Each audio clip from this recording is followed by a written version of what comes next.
New York Giants fans, the news is hit. Everybody understands it now. Joe Schoen, Brian Daboll, back again for 2025. I'm here to talk about it.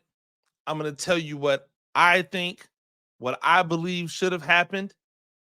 And then I'm going to tell you how we're moving forward from this. Because we ain't got time to sit here and wonder about what should happen. We need to be engulfed in what is going to happen. I'm Coach Gene Clemons, and I've got a giant issue.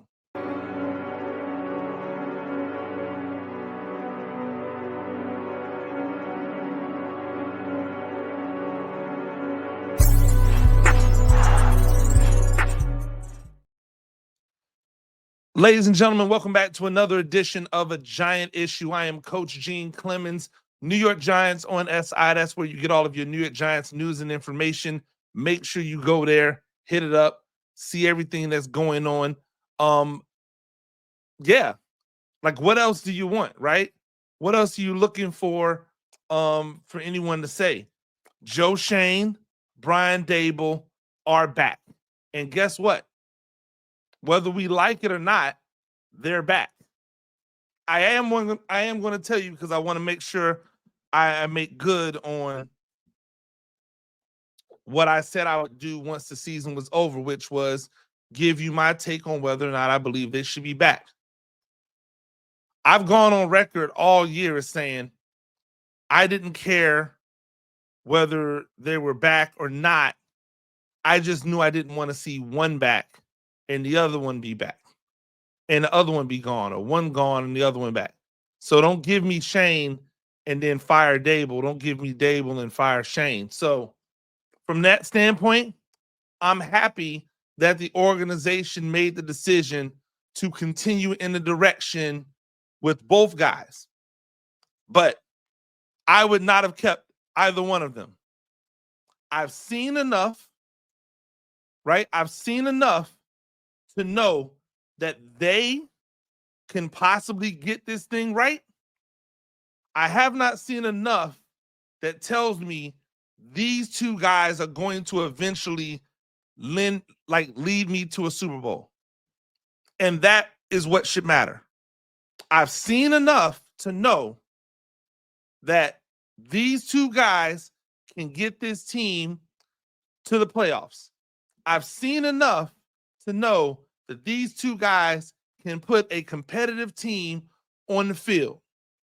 I have not seen anything that tells me that these two guys are going to eventually lead the New York Giants to a Super Bowl. And therefore, this is the perfect time to piece them out. But that didn't happen. And so now we are on to what should happen right now. I think that the first order of business is to figure out who your defensive and offensive coordinators are. I'll start defensively. You got to fire Shane Bowen. He was an absolute train wreck this year.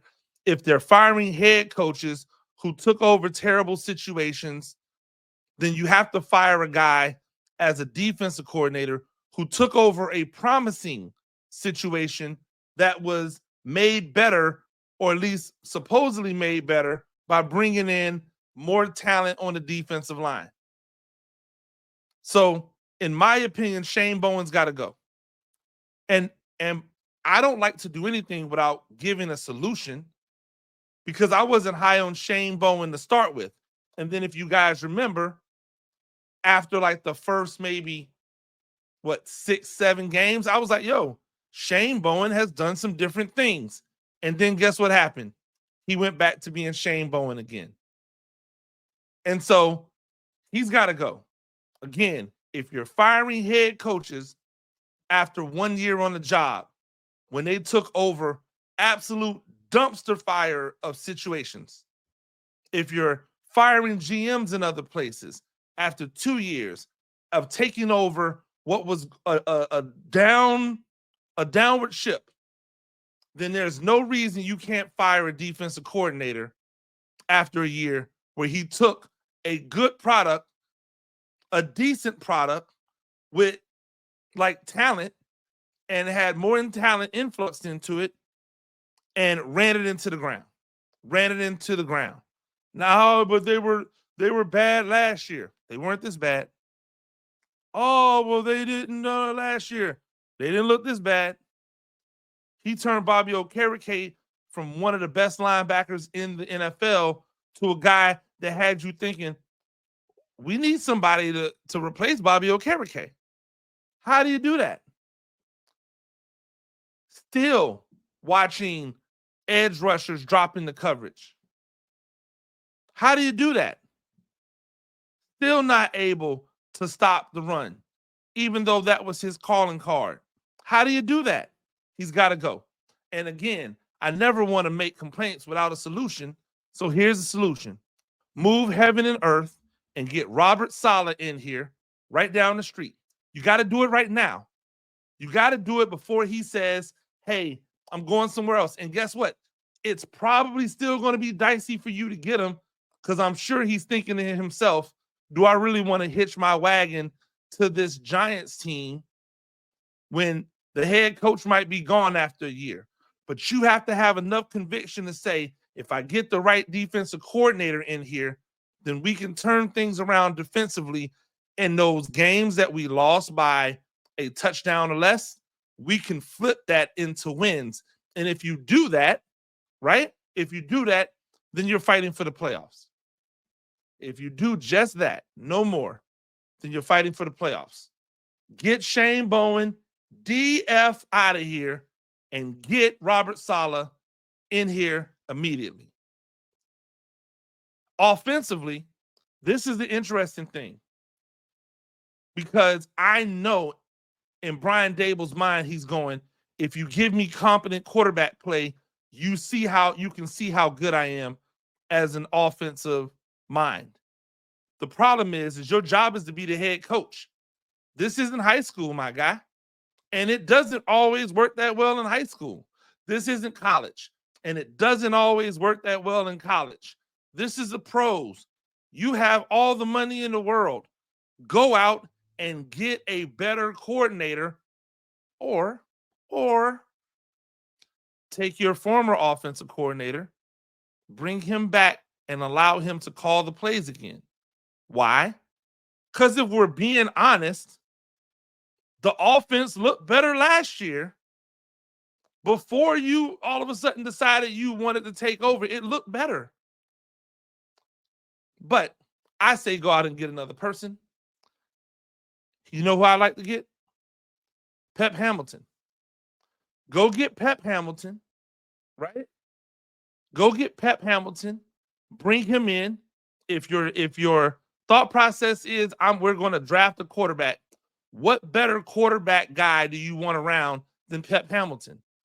Who better knows how to groom and help raise an NFL quarterback than Pep Hamilton? His job is legendary of what he's been able to do with quarterbacks when he gets the opportunity to help. That's a name. Pep Hamilton, bring him in here as an offensive coordinator. I often wonder sometimes when we think about things, if we just want to complain just for the sake of complaining, or if we are complaining because we have a purpose that's going to make things better. I try to not complain about things that are not going to get better. And then I try to understand why they are the way they are. I've seen there's been a lot of flack since I've been covering this team about John Mara, right? And about how he goes about his business. You guys are convinced that it was Mara that made Daboll and Scheon sign Daniel Jones to this contract extension, even though there's been no evidence of that. You are convinced that it was John Mara that did not allow them to cut Daniel Jones after last year, right? That made them keep him, even though there's no evidence of that. You guys blame John Mara for so much. And yet, you don't give him any credit for the stuff that he said out of his own mouth that you have evidence of.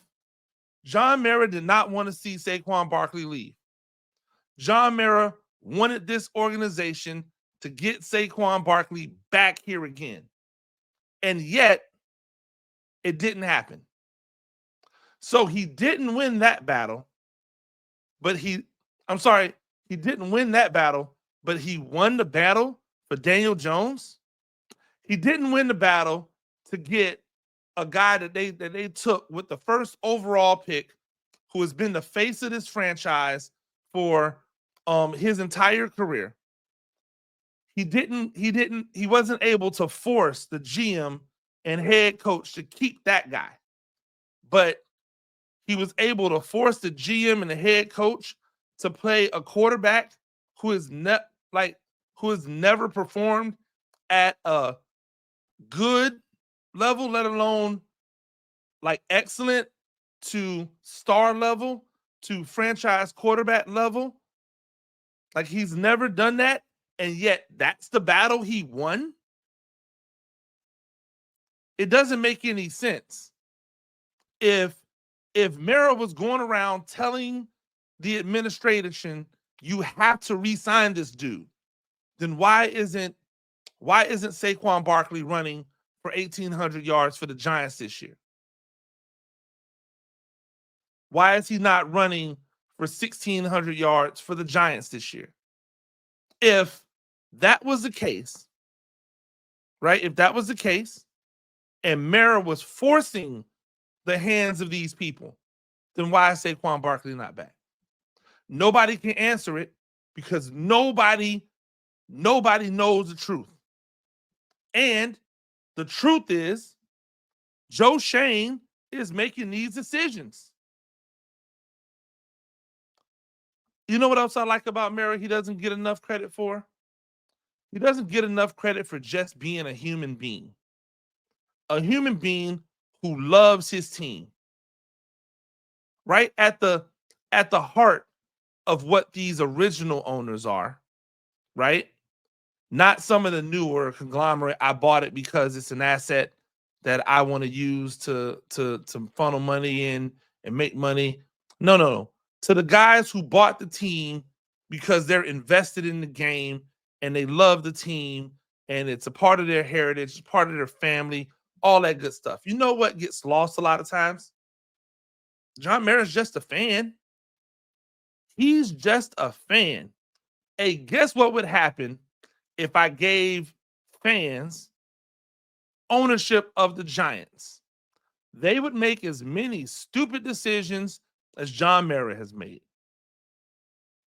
These are the same fans who many of them were okay with letting Saquon Barkley go because he's 26 years old and you don't pay a 20s and we're not near the Super Bowl.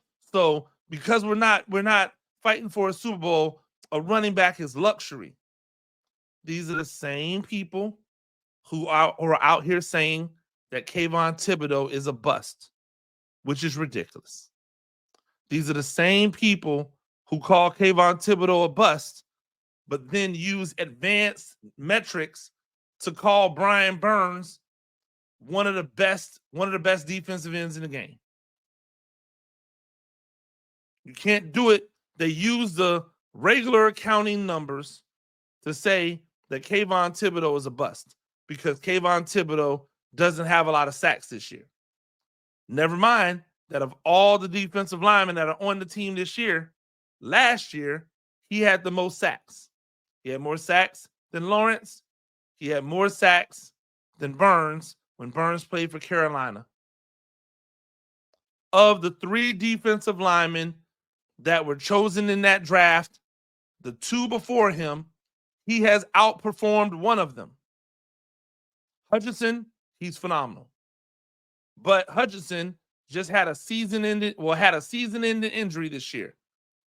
Maybe not, depending upon how far they go in the playoffs. Kayvon Thibodeau has been injured, but has come back, has fought through the injuries, has played, has become a better run defender, right? Is getting stronger, is getting more bendy. He's only 23 years old.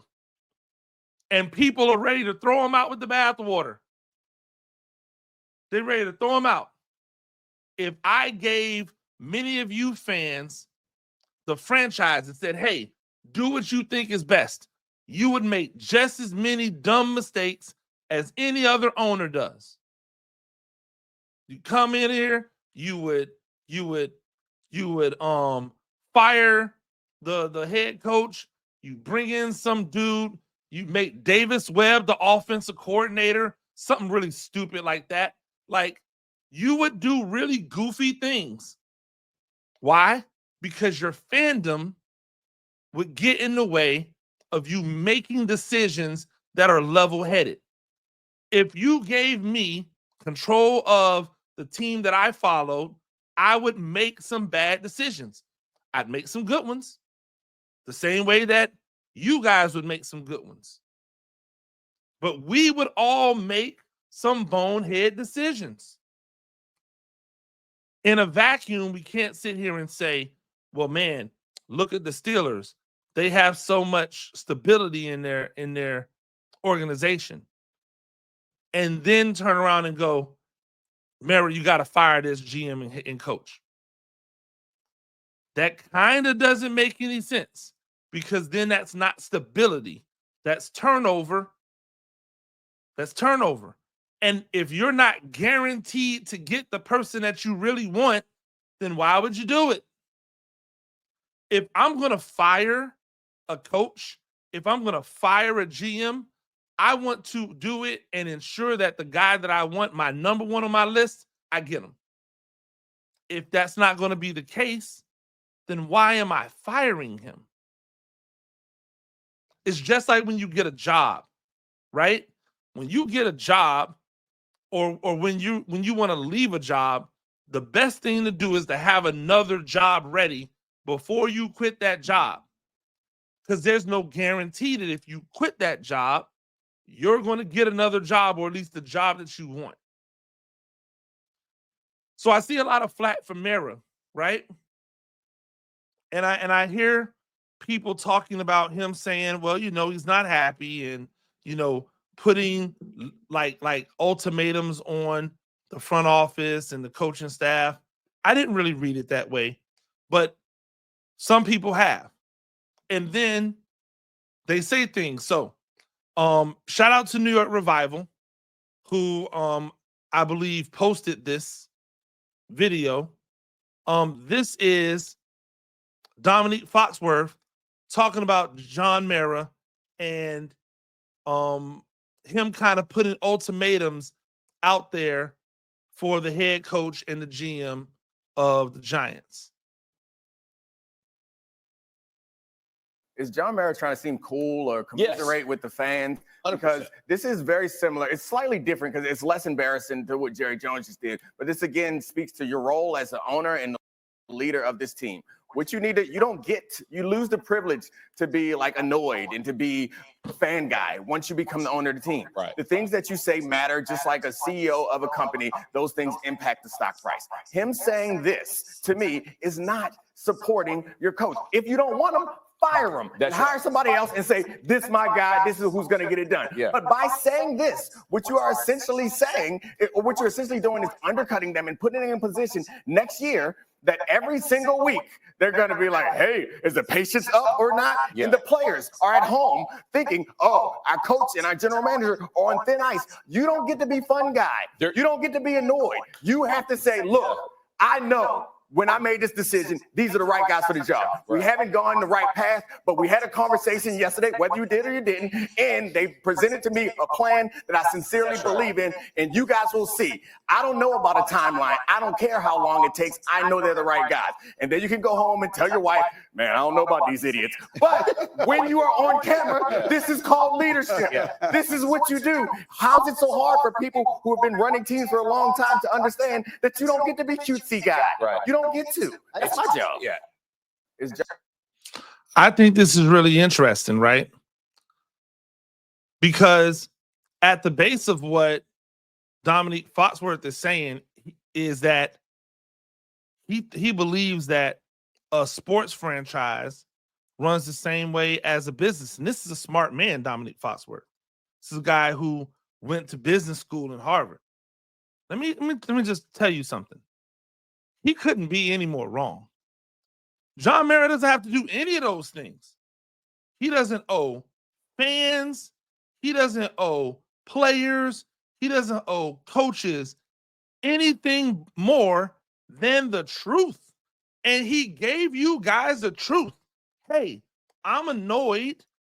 I want better. I think that they're the right people. We shall see. If things don't get better, they gotta go. I'm sorry. We keep asking for players and coaches and GMs and owners and media people. We keep asking for people who get in front of the camera to be honest, to give us honest, real legitimate thoughts, feelings, actions. And then when they do, we crucify them for it. Oh my gosh, this guy is a moron. Oh my gosh, he doesn't know what he's doing. Hey, guess what? Guess what? John Mara has how many Super Bowls? I'm legitimately asking, like, how many Super Bowls does John Mara have? Because if we're going to sit here and act as if he is a moronic, inept owner, then how is he winning Super Bowls? Because there are owners out there that people think are great that have never won a Super Bowl. The ownership, for all intents and purposes, in Minnesota has been good. How many championships do they have? Right? Like, what are we talking about here? Like, we're acting as if John Mara has to answer to the same type of scrutiny that a Fortune 500 company's CEO or owner has to answer to. He does not. Yes, you want to know why he sounds like the cutesy, fed up fan? Because he's a cutesy, fed up fan. He just happens to be a cutesy, fed up fan who's a billionaire, who doesn't need money, and who owns the team. What are we doing? Again, ladies and gentlemen, if I gave you $1 billion, would you care about what anybody thinks? If I gave you $1 million, would you care about what anybody thinks? He's a billionaire who has seen what it looks like when his team is on top. He has seen what it looks like when his team is achieving at the highest level. He's seen it multiple times. Multiple times under different regimes. Multiple times under different regimes. He's seen it. And now we're going to act as if he doesn't understand how these things work. We're going to act as if he doesn't know what he's doing. I'm sorry, Dominique Foxworth, but you're wrong. You're wrong. He's supposed to lie to the media and then go home, right? Go home and tell his wife or whomever, yeah, I don't know. That's what he's supposed to do because that's what good leadership is. I'm sorry. I don't respect liars. I don't respect liars. And I say that 100% understanding that there are some times in life where you may have to lie. But not when you're when you're a Billy up and you own the team. You don't have to lie. Hey, I hired them. That's all that I need to let you guys know when it comes to whether or not I believe they can get the job done. I hired them to do the job. I don't have to kumbaya with them. I don't have to sit here and act like everything is great because that would be disingenuous. That would be lying. It's not great. We need to have better conversations in that room. When I tell my GM, we should not lose this player, the GM should go, tell me more. And when you lay it out and you say, as the owner of this team, I would feel sick if that player goes to Philly. He knew what was going to happen. He knew the game plan. We're going to lose him to Philadelphia, and Philadelphia is going to look unstoppable with him. He knew it. He knew it in his soul. You could see it in his face, the pain, the anguish in his face. He walked out the door, and you know what Joe Schoen did? He laughed. He laughed and shook his head as if the old man didn't know what he was talking about. And then they all had to watch as Saquon Barkley went out there and rushed for 2,000 yards, and it should have been 2,200, 2,300 because he sat out parts of games. He wasn't the main focus in every games. And then he sat out the entire last game, which if you would have put him out there versus that defense that they put out there, he would have ran for 150 yards in the first quarter. We can't sit and act like he shouldn't be disgusted with what he saw this year. But also understand that the knee-jerk reaction might be to do what I would want to do, which is fire everybody. Right? So we have to give him the love.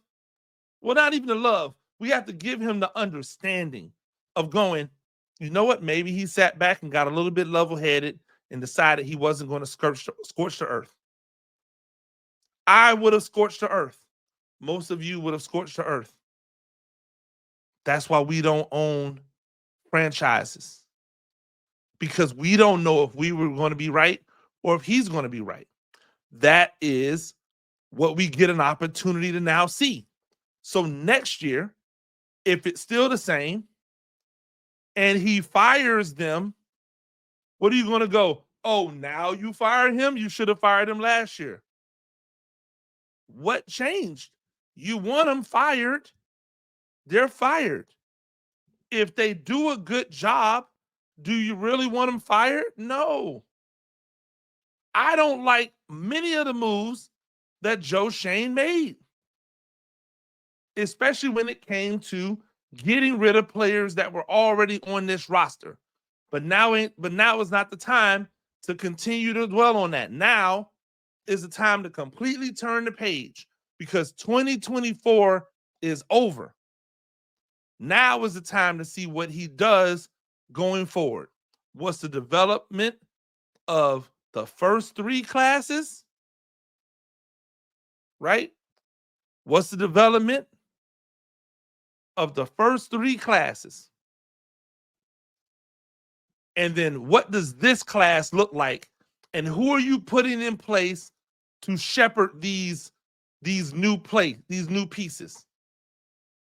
Who's going to be your offensive coordinator? Who's going to be your defensive coordinator? Are you going to wait until you're picking from the bargain bin, or are you going to get into the game right now and go out there and get elite level guys? That's the question. That's what I want answers to. That's what I want to see. But until then, we got what we got. And so now it's time to move forward. We know who the GM's going to be. We know who the head coach is going to be. We know that the owner has said, hey, it's time to make things look a little better. So now we at least know there's a clock running. How long the clock is, who knows? I don't think it's a clock based off wins and losses, though. I can tell you that. I think it's going to be based off of how the team looks competitively.